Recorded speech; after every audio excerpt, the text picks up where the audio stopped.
What is going on, guys? Welcome back to the Residual Earners Podcast, Season 2, Episode 1. Today, we are going over 15 success tips that will change your life. I'm Jordan. I'm Presley. And we are in the Calgary house, a little different setting here, but we're happy to be here. We had to fly some gear up to make sure we had everything, but I'm excited about doing it in here. It's a little different. I like a little definitely different. a little different. I have a light between Presley and I that we look right under.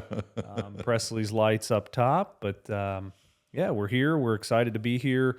And I think most off, we're excited about sharing these success tips that we truly believe can change your life if you listen, if you take them in, and if you actually make a decision to make a change. These things will affect your life in a great way. Amen.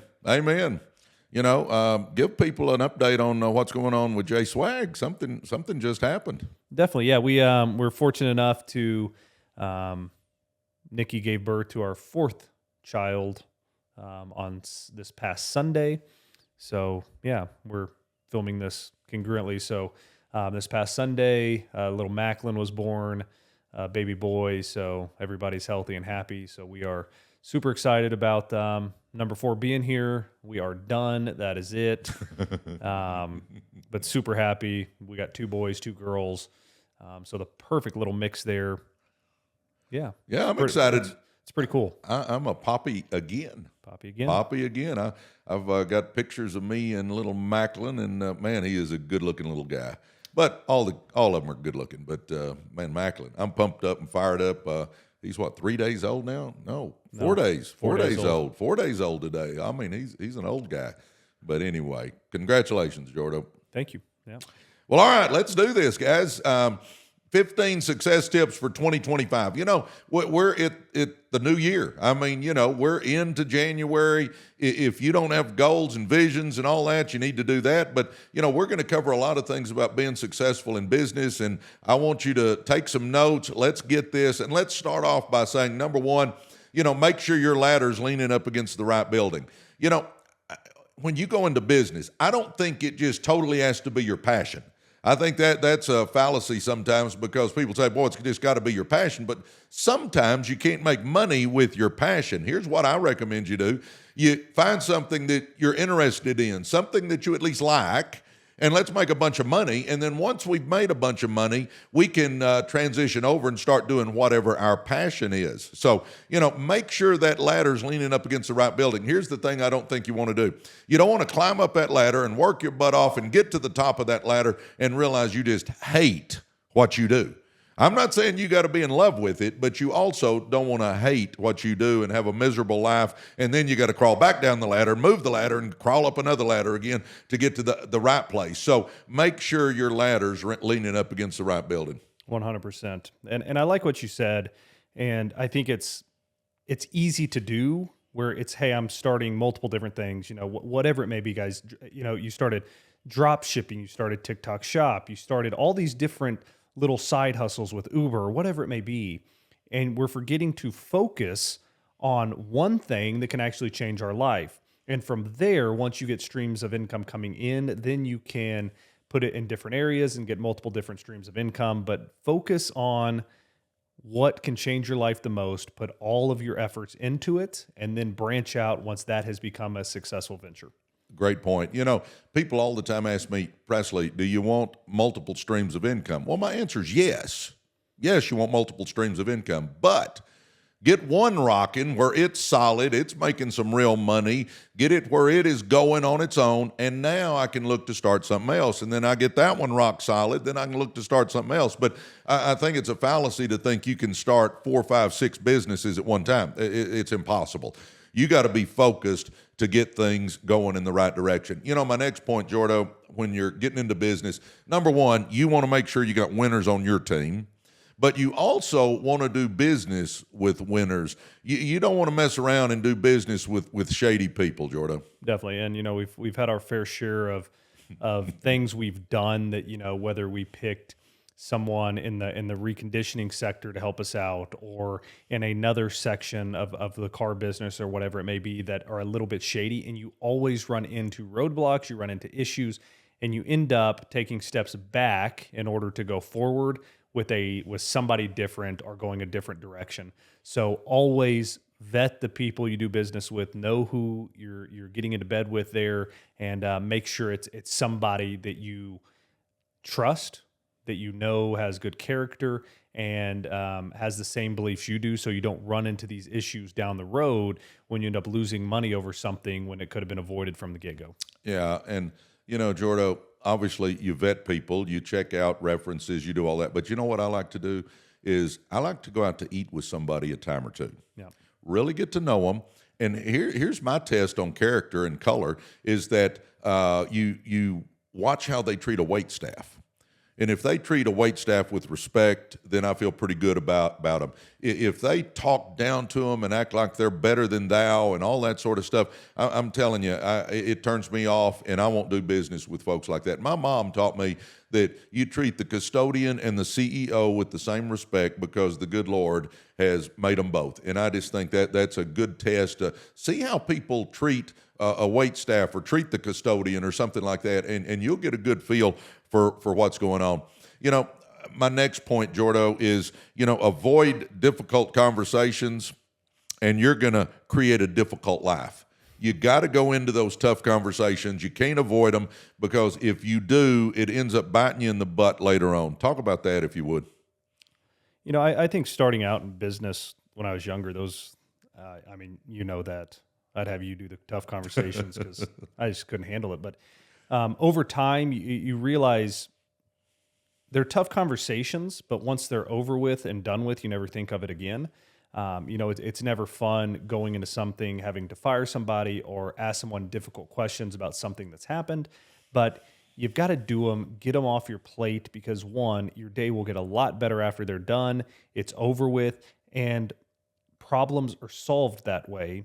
Because the longer you let stuff go on when being unsaid, letting these things slip through, or someone act a certain way, or someone talk to somebody a certain way, or an employee that's not getting the job done that doesn't need to be with the company anymore, the longer you let them go on doing the things they're doing, the worse your organization is getting, the more toxic your organization is getting, and you're literally bringing everybody down when if you had one conversation, it would change the complete trajectory. Well, that was one of our big flaws is that, there's a saying that it's slow to hire, quick to fire. Well, you got to follow that rule, because that is so true. Be slow to hire people, get to know them. I mean, like I said, go out to eat with them a couple of times, make sure it's the right person. But if you get somebody on, and you will occasionally when you're hiring people, and it's not the right person, move on. Jordan, how many times have we finally had that tough conversation, got somebody off staff, and we go, man, I should have done that 3 weeks ago. I should have done that 2 months ago. Definitely. One example, which I think if you thought about it would come to mind, obviously we won't mention any names, but somebody that kind of held a lot of the keys to success in the car dealership earlier on in it, and had their fingers in everything, kind of oversaw a bunch of stuff.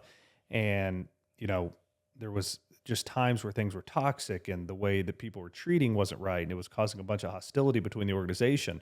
And we were so scared to make a move because we didn't know what was going to happen after that. And the day after is like, why didn't we do this months ago? Everybody's happy. Everybody's in a good mood.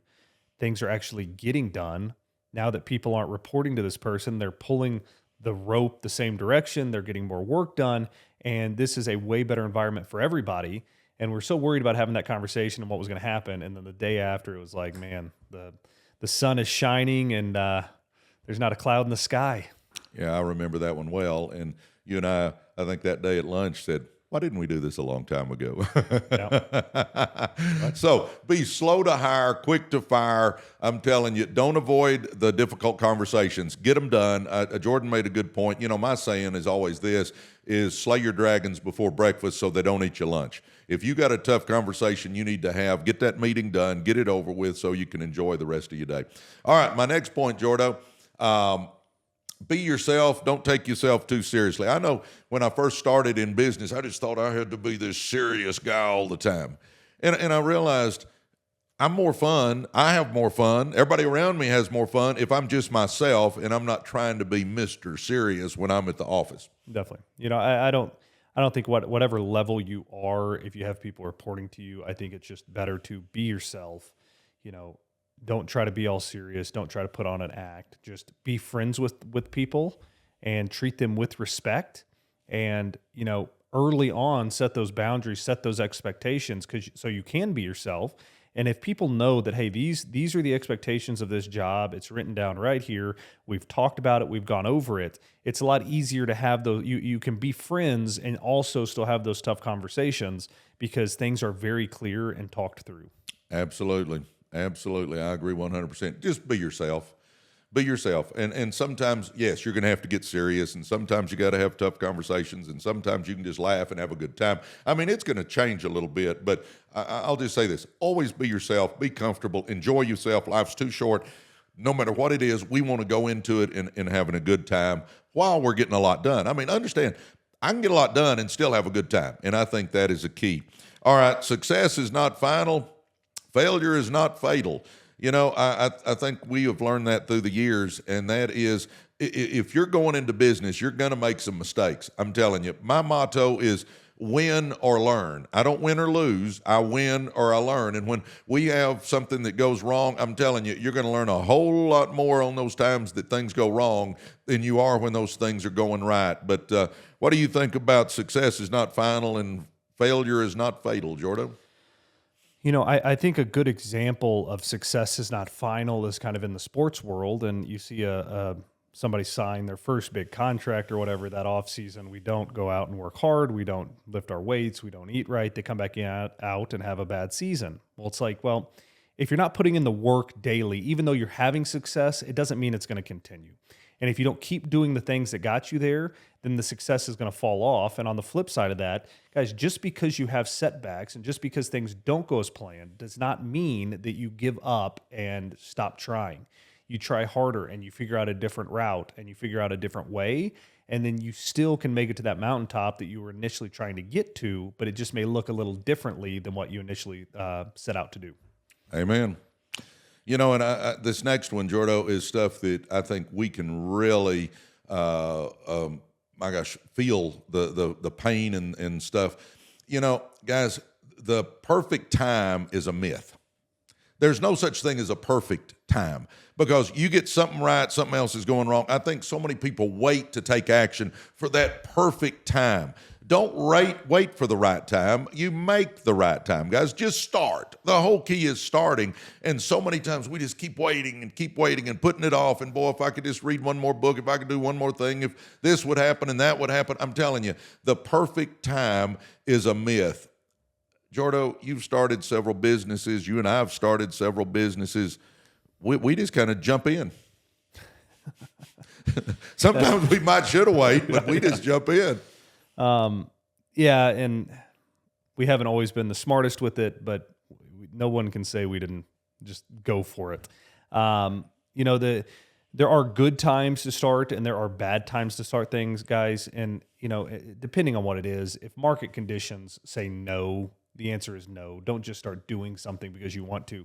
But, for instance, the roofing business that we've recently started, it was a good time to start. There's no doubt. From a market perspective, from a personal perspective, was it the right time? No.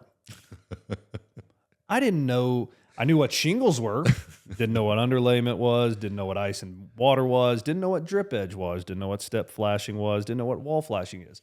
And the first meeting I went to, I'm sitting there trying to act like I know all these things, and I have no idea.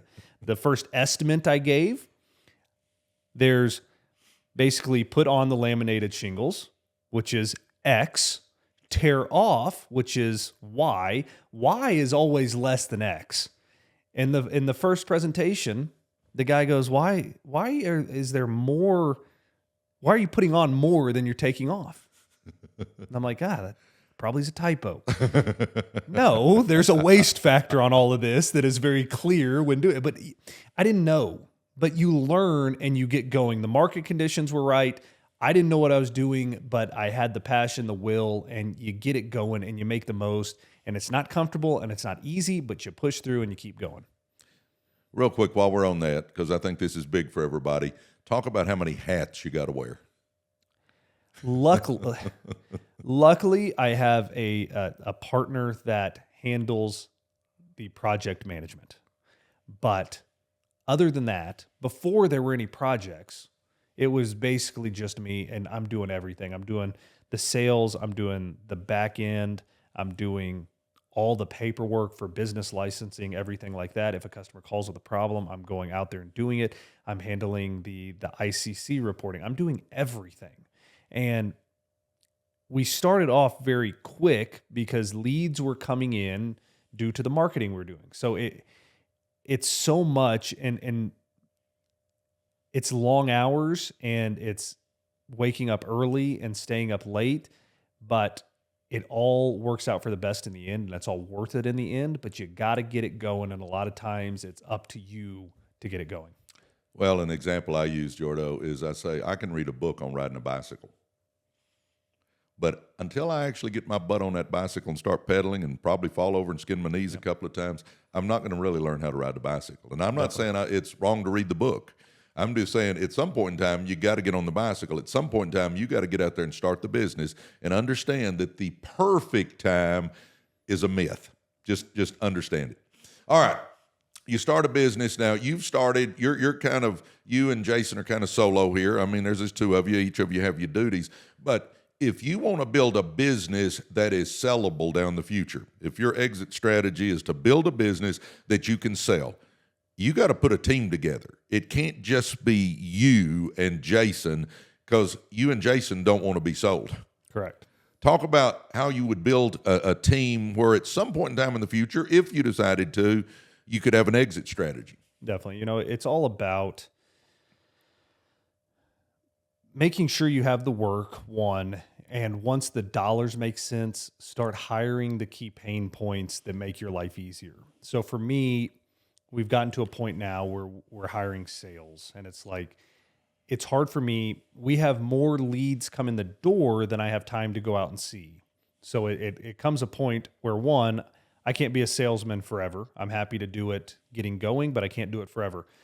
I need to actually run the business that we've created. So you hire the sales staff. Luckily, Jason and I are very complementary of one another. Jason is unbelievable with his knowledge of how to get the work done, of his management skills. He's a lieutenant with the fire department in Calgary. He manages people. He's brilliant when it comes, he builds houses. He just knows all of the ins and outs of everything that has to do with the job, as well as he's a great manager of people. So we're great together.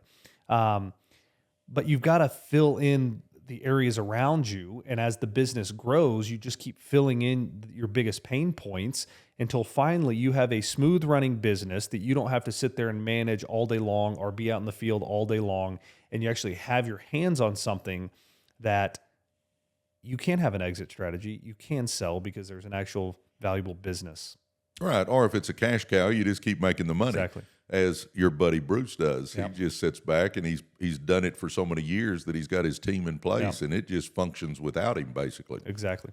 All right, next one. This applies, I guess, to sports and a lot of things in life, but I'm one of those guys that if somebody tells me I can't do it, I'm going to show you, by golly, I can do it.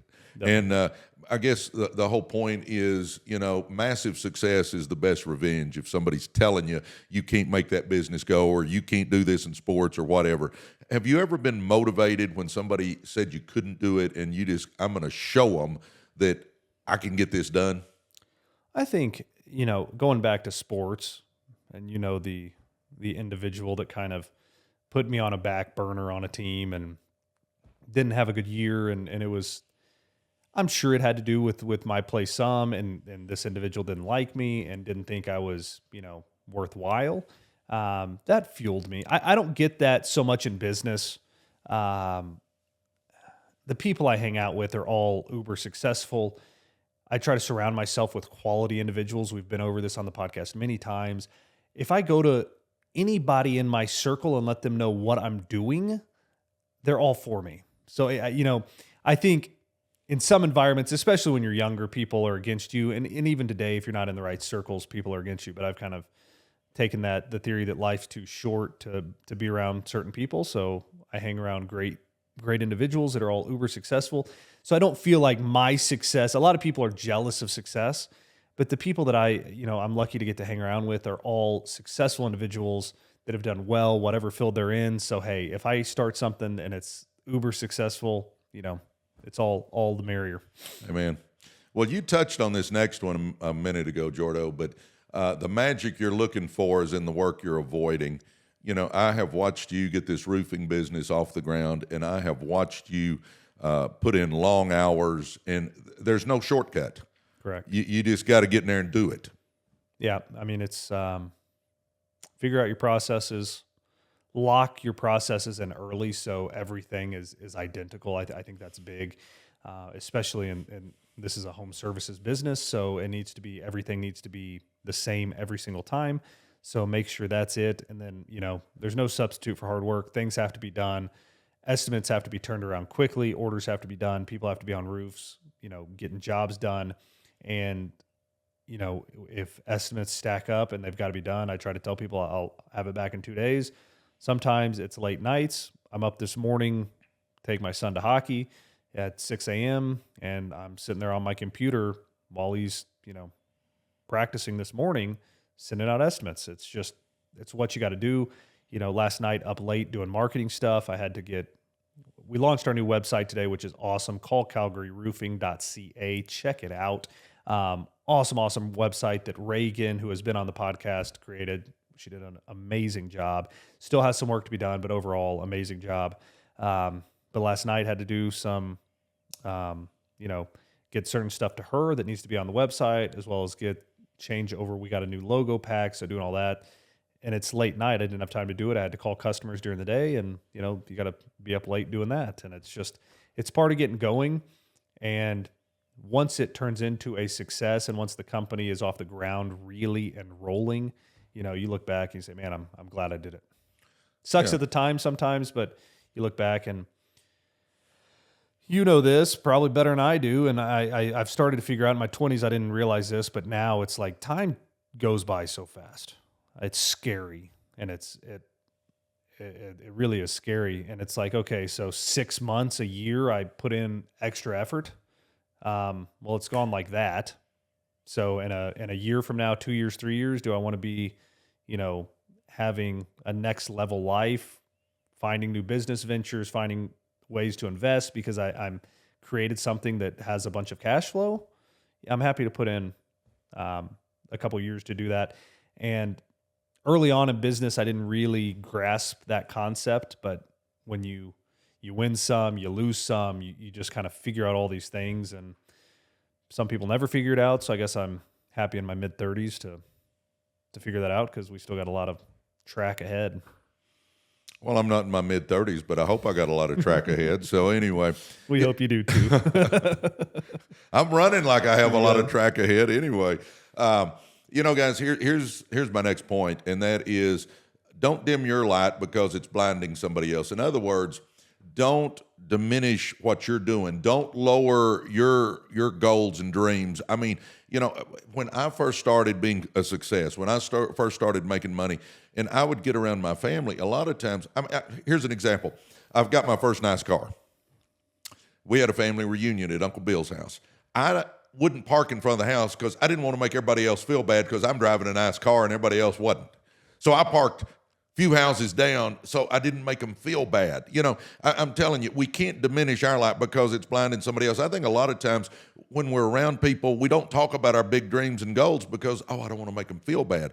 Well, I'm telling you what, be yourself. I think that is key, is just be yourself. And if you've got big dreams and goals, so be it. And if they don't, so be it. I mean, we're not comparing ourselves to anybody, but I think some people, we don't want to make them feel like we're really pushing hard to be better than them or something else. But I'm just telling you, go for it. I mean, have big dreams, goals, and don't be scared to talk about them. No, 100%. And like I said, I don't deal with it a lot, but people are negative. Don't let them get you down. If you believe in something, you go after it no matter what anybody else says. And, when you do arrive at where you're trying to get, it feels that much sweeter. Amen. Amen. All right. Fear will always give bad advice. And, I think that is so true. And what I mean by that is, if you will embrace rejection, you're going to become unstoppable.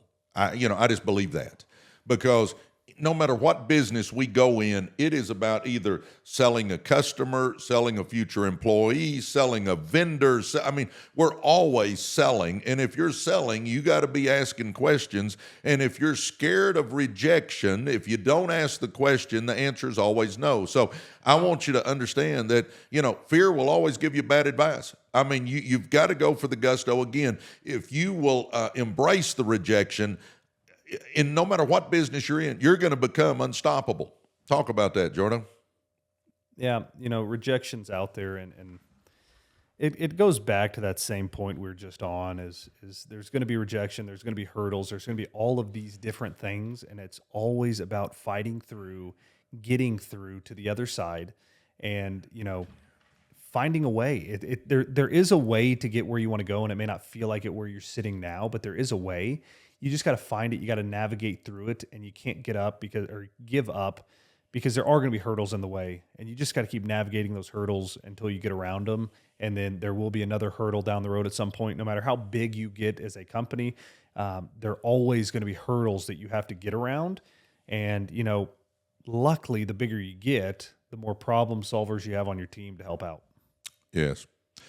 You've touched on this one a few minutes ago, but you and I are blessed that we're around successful people.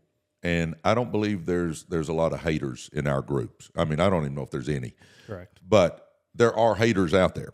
Now, the thing I'm going to tell you about haters, guys, is hate usually comes from the bottom. Hate usually comes from people below you that they're just jealous of you. And if you have success, it makes them look bad. So they'll throw some hate at you. Every once in a while on our lives, when I'm doing my live, somebody will throw something, ugly in there, and I always know it's somebody that they're just hating on it because they don't have anything going themselves. And that's okay. I try not to say anything. I just try to keep rolling with the flow. But some of you that you may be having some success now and you do have some haters. Jordo, talk about that just a little bit. Talk about it from which point? Well, how do you handle it? If somebody's giving you a little hate, what do you do? And I know you don't get much now, but back in the day, maybe. I think, was it Tom Brady who said that he wished he would have realized that never take advice, which you've said this, never take advice from somebody that doesn't have what you want. But also, if somebody's hating that's you don't respect, don't worry about it regardless. There's going to be plenty of people that hate. There's going to be plenty of people, all of those people. And Randy addresses them on TikTok quite a bit, where it's like these people don't have a picture. They don't have any posts. Like they're just out there to throw shade on people. And why do you let it bother you? Maybe it's Deion Sanders that's said that lately is just, who cares? Hate if you want to, but it's not gonna ruin my day. And half the people that hate on you don't even know you. Yeah. Just understand, everybody's not going to be happy that you're successful. Just bottom line. But don't care what anybody says. It's your life. You're the one that's doing it. And if there's haters, so be it. There's haters. You one thing I haven't heard before is hate usually comes from the bottom. I've never heard that, but it's accurate. Oh, it is. Like there's not many people that are successful and have done well and they're not sitting there hating on people usually. There are people that do, but hate is from the bottom, which is solid. No, I think it's a solid. Here's another one. If you're consistent, you'll fix 90% of your problems if you just keep going. And where I get my consistency is a lot of you guys follow me on my TikTok live, and I guess what's that now, 7 or 8 months I've been doing that. And unless I'm traveling, I'm on there. A couple hours, 3 hours a lot of times in the mornings. I'll start about 6 a.m. Central Time, and I will go, till 8 or 9 o'clock. And I have been so consistent with that. And I think because of that consistency, we've built up almost 250,000 followers on TikTok. I think consistency in business is so key. Address that maybe from the roofing business standpoint, Jordan. Well, I think a little different than social media and the consistency there. Consistency in business is not letting your failures, not letting the hurdles keep you down and being consistent. Whether it's, in the roofing business, if we try some type of marketing that doesn't work and not getting down about that, but saying, okay, that didn't work, but let's learn from that and how can we shift it into something that does work, and just learning from the past, good or bad, to keep going. And if you stay consistent with everything you're doing while learning from the stuff that's not working, you're just going to continue to create a better company and really get that snowball moving downhill where it won't be stopped. No, I agree with that. And I know you've had some of these. You've alluded to a couple of them here in our podcast, and that is, I think we've got to embrace problems and learn from it. Can you think of a couple of them that you have, you've had a problem, you've done something, and you look back and go, I know maybe you've misquoted some. I mean, what is a couple of things that you look back and now you go, okay, I learned from that one, so I'm going to just keep moving forward? We've basically misquoted, put the wrong color on. There's just things that when starting a business you do and you learn from, and you create a process to make sure it doesn't happen again. So that's where what I was just talking about is there will be hurdles, and then you just have to learn from them and keep moving and make sure they don't happen again.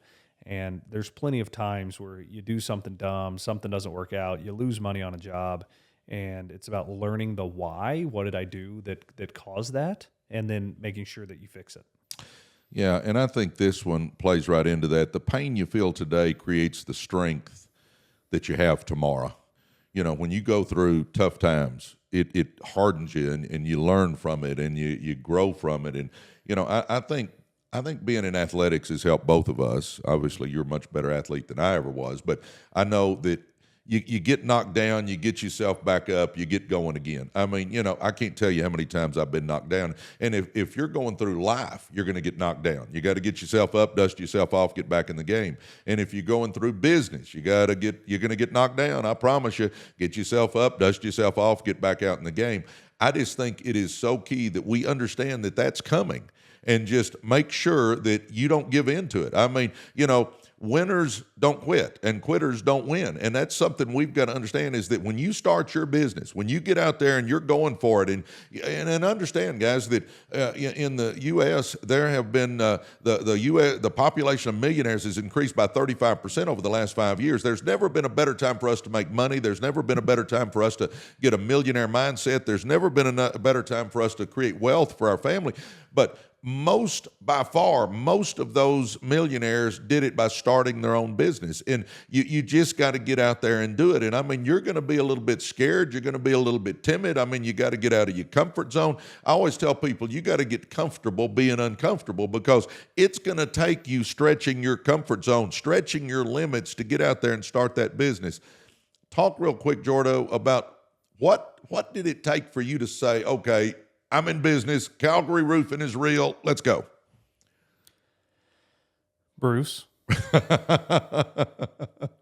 No, obviously knowing somebody in the business that I trust 100%, saying, hey, if there is a time and you want to get going, it's the time to do it.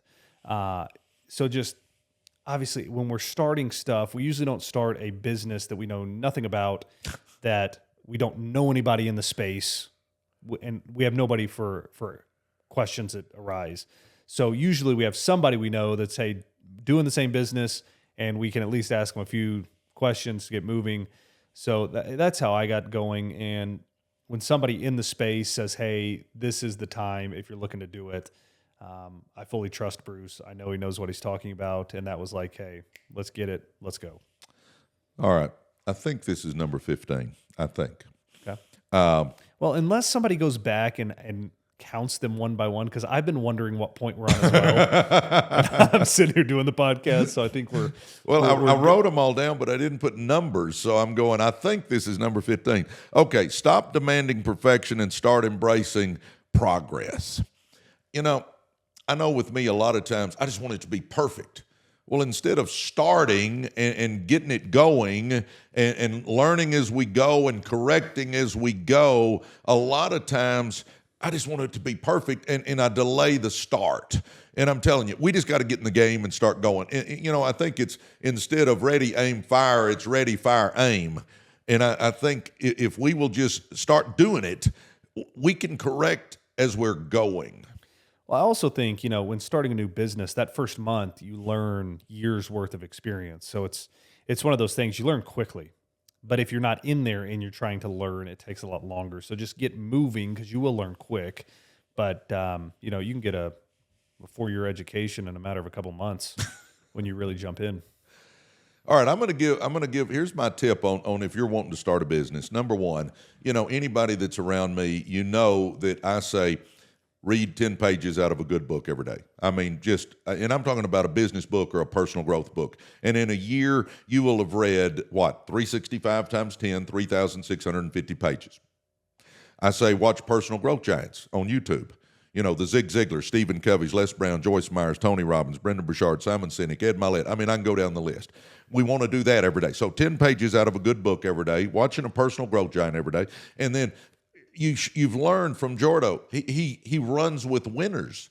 And every business that I've started, it's been from people I run with. So start running with winners, guys. Come on, that is the key. And why I tell you that right now is this. If I'm reading 10 pages out of a good book every day, if I'm watching a personal growth giant every day, and if I'm running with winners, I'm going to get so many ideas on businesses I could start, it'll blow you away because you're going to get it from the books. You're going to get it from the personal growth giants, and you're really going to get it if I'm running with people that are good money managers and they're investing and they're starting businesses. I'm going to get ideas for how I start a business. It is just that simple. And here's the nuts and bolts of this. Here's what I recommend you do. 2 things. Number 1, get something you're interested in, and you can become an expert at it. Do you realize that? Think about it. We can read enough books to become an expert. We can listen to enough podcasts to become an expert. We can watch enough YouTube videos to become an expert. We can go to enough seminars to become an expert. We can take enough online classes to become an expert. We can learn a business. The other thing I'm going to tell you that I think you need to be doing while you're becoming that expert is pay down your debt.